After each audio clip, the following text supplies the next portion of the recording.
আসসালামু আলাইকুম ওয়া রাহমাতুল্লাহি ওয়া বারাকাতুহু। সুপ্রিয় ভিউয়ার্স, এখন আমরা এসেছি উহুদের ময়দানে। এখানে জবুলে রুমা, যেই পাহাড়ে দাঁড়িয়ে আছি এটাকে বলে জবুলে রুমা।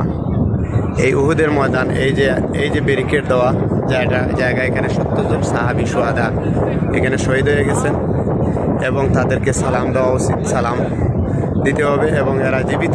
আল্লাহ বলেছেন, দ্বীনের রাস্তায় দ্বীনের পথে যারা শহীদ হয় এরা মৃত না, তোমরা তাদের মৃত মনে করো, কিন্তু তারা মৃত না। তোমরা হাঁটতে পারে, চলাফেরা করে, তোমরা তারা বুঝতে পারে, জানতে পারে, তারা জীবিত শুহাদা।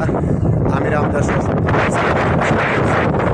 দুঃখের বিষয় এটা হলো যে ইসলামের ইতিহাসের এটা দ্বিতীয় যুদ্ধ এবং এটা মুহাম্মদ রাসূলুল্লাহ সাল্লাল্লাহু আলাইহি সাল্লামের নেতৃত্বে এই যুদ্ধটি পরিচালনা হয়েছে। কিন্তু আর কাফিরদের কওমের লিডার আবু সুফিয়ান এবং খালিদ বিন ওয়ালিদ রাদিয়াল্লাহু তাআলা আনহু পরবর্তীতে মুসলমান হয়েছেন। আবু সুফিয়ান মক্কা বিজয়ের দিন মুসলমান হয়েছেন, কিন্তু এর আগের ঘটনা এটা, ইসলামের ইতিহাসের দ্বিতীয় যুদ্ধ এটা। হ্যাঁ, তো বিষয় হইল নবীজি যখন ঘোষণা দিয়েছেন এত তারিখে যুদ্ধ হবে, তখন আব্দুল্লাহ ইবনে উবাই ইবনে সলুল, মুনাফিকদের সর্দার, মুনাফিকদের লিডার, এই লিডার করছে কি, বলছে হ্যাঁ ঠিক আছে আমরা যুদ্ধ করব, মক্কার থেকে আইসা এখানে আমারে মদিনাতে মারবে, ঠিক আছে আমরা যুদ্ধতে রেডি। যখন যুদ্ধের সরঞ্জাম রেডি হয়েছে, তারিখ হয়েছে, তখন কেউ বলে না যুদ্ধ তো এত মানুষের সাথে করা কি সম্ভব হইব, এনি সেই নিয়েগুলি সমালোচনা শুরু করে দিছে। যাই হোক, কোনোভাবে এই উহুদে আসছে, আসার পরে 300 জন সাহাবী নিয়ে উনি চলে গেছে, মুনাফিক আব্দুল্লাহ ইবনে উবাই। বাকি সাহাবীরা বলছেন, নবীজি বলছেন না, উহুদের ময়দান ছেড়া যাবে না, আমরা নিয়ত করে চলে এসেছি, যুদ্ধ করতে হবে। তার পরবর্তী সময়ে নবীজি এই জবুলে রুমা, এখানে 50 জন সাহাবী, একজন সাহাবীর নেতৃত্বে 50 জন সাহাবী, এই যে জবুলে রুমা, ছোট্ট একটি পাহাড়, অপোজিট সাইডে ডাউন সাইড, আর এটা হচ্ছে ময়দান সামনার সাইড, এটা হচ্ছে উহুদের পাহাড়। এই যে এটা 7 কিলোমিটার লম্বা উহুদের পাহাড়। এই পাহাড়টি অনেক হাদিসের মধ্যে বারবার এসেছে এবং নবীজি বলেছেন উহুদের পাহাড় আমার সাথে জান্নাতে যাবে। এবং আবু বকর উমরকে সাথে নিয়ে উহুদের পাহাড়ে যখন চড়ছিলেন, তখন উহুদের পাহাড় কাঁপতেছিল। তখন কেউ বললে, ওই পাহাড়ে তুমি কেন কাঁপো? বলে আমি তো আজকে আপনার সাথে আপনি এবং আপনার সাথে একজন সিদ্দিক, অর্থাৎ আবু বকর সিদ্দিক এবং একজন শহীদ সুহাদা, তাহলে হযরত উমর এখনো তো শহীদ নাই, কেলে সুহাদা খেনে বলেছেন। জিবরিল আলাইহিস সালাম জানাই দিয়েছেন যে উনি শহীদ হবেন এবং 10 বছর রাষ্ট্র পরিচালনা করবেন, কিন্তু আল্লাহ রাসূলকে অগ্রিম জানাই দিয়েছেন। এর কারণে সুহাদা আগেই বলে গেছে। উহুদের যুদ্ধটা তো ইসলামের দ্বিতীয় যুদ্ধ, যে 16 মাসের মাথায় হয়েছে বদরের যুদ্ধ। আবু সুফিয়ান অর্থাৎ আবু জেহেলের নেতৃত্বে বদরের যুদ্ধ হয়েছে, কাফিরদের সর্দার, আর মুহাম্মদুর রাসূলুল্লাহ সাল্লাল্লাহু আলাইহি সাল্লামের, আমাদের নবীর নেতৃত্ব হয়েছে মুসলমানদের লিডার। এখন বিষয় হইল, এই আবু সুফিয়ান এখানে আল্লাহ রসুল 40 জন 50 জন সাহাবীকে দিয়েছিলেন যদি আমরা যুদ্ধর ময়দানে পরাজয় বরণ করি অথবা বিজয় বরণ করি, তোমরা কিন্তু এই জায়গার থেকে, এই পাহাড় থেকে সরবে না। কিন্তু ওনারা একজন আমির বানাই দিয়েছিলেন। ওনারা করছে কি, ওনারা নবীজির কথা শুনেন, জীবন দেন, কিন্তু ওনারা করছে কাফিরদের একটা কৌশল অবলম্বন করছে। যখন দেশের যুদ্ধে আক্রমণ করতে পারতেছে না কাফিরেরা মুসলমানদের, তখন আবু সুফিয়ান এর নেতৃত্বে এবং খালিদ বিন ওয়ালিদের নেতৃত্বে খালিদ বিন ওয়ালিদ পরবর্তীতে বর্ণনা করেছেন যে আমরা যখন দেখেছি যে আপনাদের আক্রমণ করা সম্ভব না, তখন আমরা যুদ্ধর অস্ত্র সরঞ্জাম, ঘোড়া, ডাল এগুলি ছেড়ে চলে গিয়েছি এখান থেকে চলে গিয়েছি, যে মুসলমানরা মনে করে যে ওনারা বিজয় বরণ করছে, কিন্তু ওনাদের কৌশল ছিল। তখন এই যে জবুলে রুমার সাহাবীরা ওনারা চলে গেছেন গনিমতের মাল একত্রিত করতে, কিন্তু এদিক দিয়ে 10 জন সাহাবী লাস্টে এখানে ছিলেন, 10 জনের শহীদ করছে, কিন্তু উনি না করছেন। উনি যখন জবুলে রুমার যে নেতৃত্ববান লিডার ছিলেন বা আমির ছিলেন, উনি বলছেন না, নবীজি বলেছেন এখান থেকে সরা যাবে না যতই বিজয় হোক। কিন্তু এই পাখি দিয়ে 70 জন সাহাবী শহীদ হইলেন এবং আমাদের পরাজয় বরণ করতে হইল। নবীজির দান্দান মোবারকে ইহুদে এই ময়দানে শহীদ হয়েছে এবং বল্লমের আঘাত মাথাতে ঢুকেছে।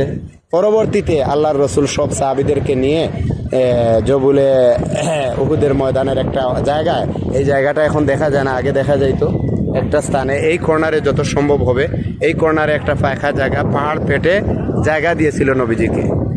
তখন কোন নবীজি এখানে আশ্রয় নিয়েছিলেন এবং কাফিরেরা অর্থাৎ উড়াই দিয়েছিল যে নবীজি মারা গেছেন মোহাম্মদের। তখন হযরত উমর বলছিলেন যে আর যুদ্ধ করবো মোহাম্মদ নাই, আর তাইলে যুদ্ধ খার লগে করবো। তখন আবু বকর বলছিলেন যে মোহাম্মদ যারা ইবাদত অর্থাৎ আমরা তো মোহাম্মদের অর্থাৎ এই যুদ্ধ করতে আসি নাই, আমরা আল্লাহর জন্য যুদ্ধ করতে এসেছি, সুতরাং আল্লাহ আছেন, আল্লাহ তো মৃত্যুবরণ করে নাই। তখন হযরত উমর উঠলেন, ওঠার পরে সমস্ত সাহাবীরা, নবীজি একটু সুস্থ হলেন, সমস্ত সাহাবীরা ডাক দিলেন যে আমি রাসূল মরি নাই, তোমরা আসো। হ্যাঁ, পরবর্তীতে যুদ্ধ হয়েছে আরও প্রায় 23টা যুদ্ধের সেনাপতি ছিলেন মুহাম্মদুর রাসূলুল্লাহ। প্রায় 63টা যুদ্ধ বা অনেকগুলি যুদ্ধ হয়েছে ইসলামের ইতিহাসে, কিন্তু প্রায় 23টার যুদ্ধ সেনাপতি ছিলেন আল্লাহ রসুল মুহাম্মদ রাসূলুল্লাহ। তো যাই হোক, এই ময়দান দেখতে এটা ঐতিহাসিক জায়গা এবং কিয়ামত পর্যন্ত থাকবে এই জায়গাটি ঐতিহাসিক জায়গা।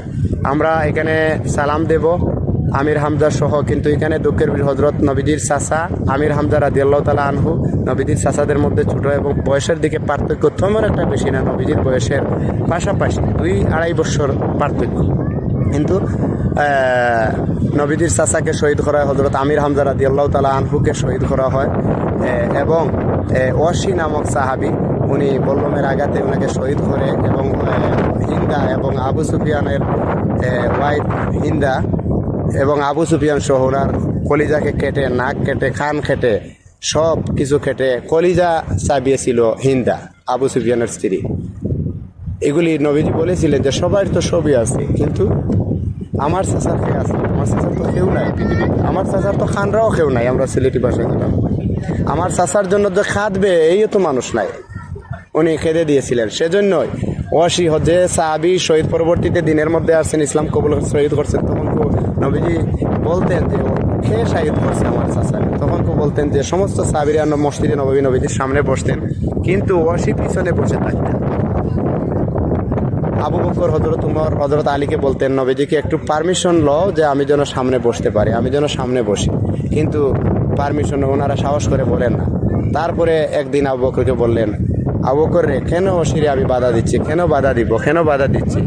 উনি অশিরে যখন দেখি তখন আমার চাচার কথা স্মরণ হয়ে যায়, মনে পড়ে, আমার চাচার কথা স্মরণ হয়ে যায়, মনে পড়ে, সেজন্য আমার কলিজার মধ্যে আঘাত লাগে, সেই কারণে অশিরে পিছনে বসতে বলি আমি। যাই হোক, এই শহীদদের আল্লাহ ইসলামে তারা দিনের জীবন দিয়ে গেছেন, রক্ত দিয়ে গেছেন, রক্ত বিলিয়ে দিয়ে গেছেন, ইসলামকে প্রতিষ্ঠিত করে গেছেন। এটাই আমাদের আজকাল আখলাক চরিত্র, আমরা টাকা পয়সা, তারপরে কে খাচ্ছে লিডারই দিব, নেতা হব, লিডার হব, নেতৃত্ব দিব, এগুলি নিয়ে ব্যস্ত। ইসলাম কোন দিকে যায়, কে কী করে, আমাদের তো এমন হাল হয়ে গেছে, আমরা তো এই বলি একটা করি আর একটা। দোয়া করি আপনারে আমারে আল্লাহ যেন তৌফিক দান করে এবং সঠিক বুঝ দান করে, ইসলামের ইতিহাস জানা এবং মানা দুটা আমল করার তৌফিক দান করে। ভুল প্রান্তি ক্ষমা দেশে দেখবেন ইনশাআল্লাহ। আবারও কোনো জায়গায় দেখা হবে। মদিনাতে আসছি দীর্ঘ, উমরাতে আসছি দীর্ঘ 8 থেকে 10 দিনের সময় নিয়ে ইনশাআল্লাহ। আগে আসছিলাম, আল্লাহ দ্বিতীয়বারের মতো দেখার সুযোগ দিলেন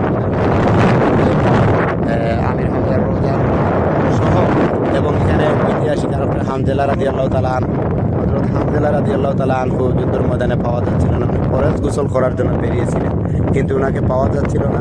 তখন বিবিরে বললেন, বিবিরে আমি ফরজ গোসল দিয়েছি, উনি আইসেই শহীদ হয়ে গেলেন। গোসলের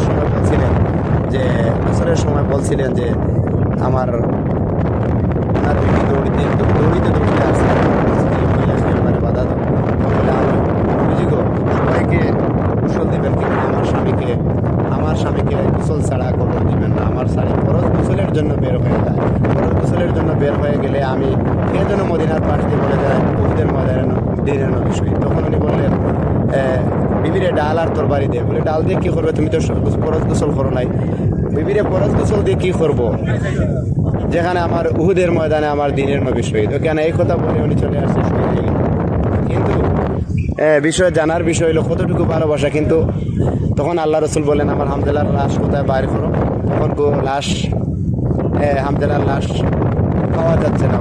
তখন বললেন, আল্লাহ বললেন, ইয়া রাসূলুল্লাহ, জিবরিল, আমার হামজালার লাশ, হাবিব আমার, আপনি হামজালার লাশ, উনি ফরজ গোসলের জন্য গোসল করতে পারেন নাই, কিন্তু আমি হামজালার লাশকে হাউজে কাউসারের পানি দিয়ে আমি গোসল করিয়ে দুনিয়াতে প্রেরণ করেছি। তখন নবীর কথা বাস্তব পরীক্ষা করার জন্য সাহাবীরা হামজালার লাশকে দেখলেন, দেখার পরে বললেন, এখনও নবীর বাড়ির থেকে পানি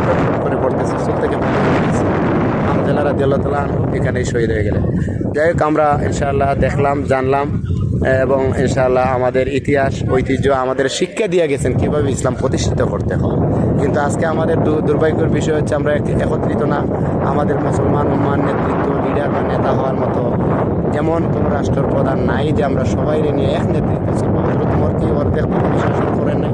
দুইজন প্রেসিডেন্ট ছিলেন, একজনই ছিলেন হজরত আলী রাদিয়াল্লাহু তাআলা, হজরত আবু বকর রাদিয়াল্লাহু তাআলা, হজরত উমর রাদিয়াল্লাহু তাআলা, হজরত উসমান রাদিয়াল্লাহু তাআলা, হজরত আলী রাদিয়াল্লাহু তাআলা, চারজন খলিফা ছিলেন ইসলামের খলিফায়ে রাশিদিন। দোয়া করি ইনশাআল্লাহ দেখা হবে আবার অন্য কোনো জায়গায়। আল্লাহ হাফেজ, আসসালামু আলাইকুম।